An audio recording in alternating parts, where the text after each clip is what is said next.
Hi friends, പുതിയൊരു വീഡിയോയിലേക്ക് എല്ലാവരും സ്വാഗതം ചെയ്യുന്നു.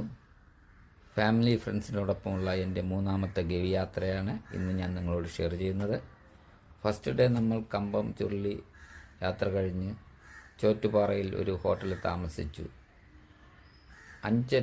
വെളുപ്പിന് 5:30 കുമിളിയിൽ നിന്നും ഗവി വഴി പത്തനംതിട്ടയിലേക്കുള്ള ആനവണ്ടിയിൽ നമ്മൾ കയറി. ഏകദേശം 85-90 കിലോമീറ്റർ കൊടും വനത്തിലൂടെയുള്ള യാത്ര തുടങ്ങി. കോടമഞ്ഞ് നിറഞ്ഞ കാട്ടുപാതകൾ, തേയിലത്തോട്ടങ്ങൾ അതിമനോഹരമായിരുന്നു. ഒരുപാട് യാത്രകൾ ഞാൻ ഗവി വഴി പോയിട്ടുണ്ടെങ്കിലും ഈ യാത്രയിലാണ് ഞാൻ ഏറ്റവും കൂടുതൽ മൃഗങ്ങളെ കണ്ടത്. പുൽമേടുകൾ മേയുന്ന ആനക്കൂട്ടങ്ങൾ ഞങ്ങൾ വളരെ അടുത്തായി കണ്ടു. എനിക്ക് ഏറ്റവും കൗതുകകരമായി തോന്നിയത് 2 ആനകൾക്കിടയിൽ ഒരു കുട്ടിയാനയെ മറച്ചു നിൽക്കുന്നത് കണ്ടു.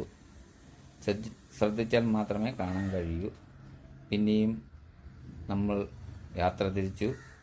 കരിങ്കുരങ്ങ്, ചെങ്കീരി, മ്ലാവ്, കാട്ടുപോത്ത്, അങ്ങനെ ഒട്ടനവധി മൃഗങ്ങളെ കാണാൻ കഴിഞ്ഞു. പിന്നെ KSRTCയുടെ വണ്ടി നിർത്തി നമുക്ക് ഫോട്ടോകൾ എടുക്കേണ്ട അവസരങ്ങൾ തന്നു. ഡ്രൈവർ പറഞ്ഞതനുസരിച്ച് ഗവിയിൽ 7-8 ഡാമുകളുണ്ടെന്നാണ് പറഞ്ഞത്. അതിൽ 5 ഡാമുകൾ മാത്രമേ നമുക്ക് കാണാൻ കഴിയുള്ളൂ. ബാക്കിയുള്ള ഡാമുകൾ കാട്ടിനുള്ളിലാണെന്നും പറഞ്ഞു.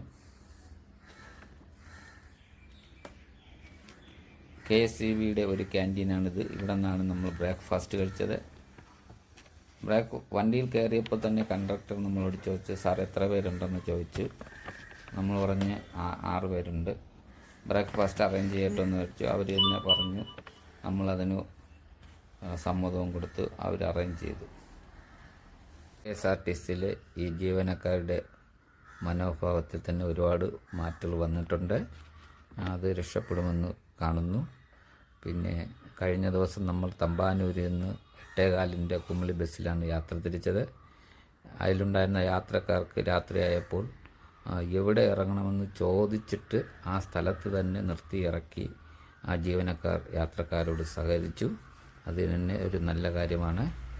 അതേപോലെ ഇന്ന് നമ്മൾ ഗവി യാത്രയിലും ഉള്ള ഡ്രൈവറും കണ്ടക്ടറും യാത്രക്കാരോട് വളരെയധികം സഹകരിച്ച് നീതി പുലർത്തിയ ജീവനക്കാരാണ്. ഇവർക്ക് 2 ബസ്സിലെയും ജീവനക്കാർക്ക് ഒരു ബിഗ് സല്യൂട്ട് കൊടുക്കുന്നു. വീഡിയോ കണ്ട് ഇഷ്ടപ്പെട്ടെങ്കിൽ ലൈക്ക് ചെയ്യുക, ഷെയർ ചെയ്യുക, ചാനൽ സബ്സ്ക്രൈബ് ചെയ്ത് സപ്പോർട്ട് ചെയ്യുക.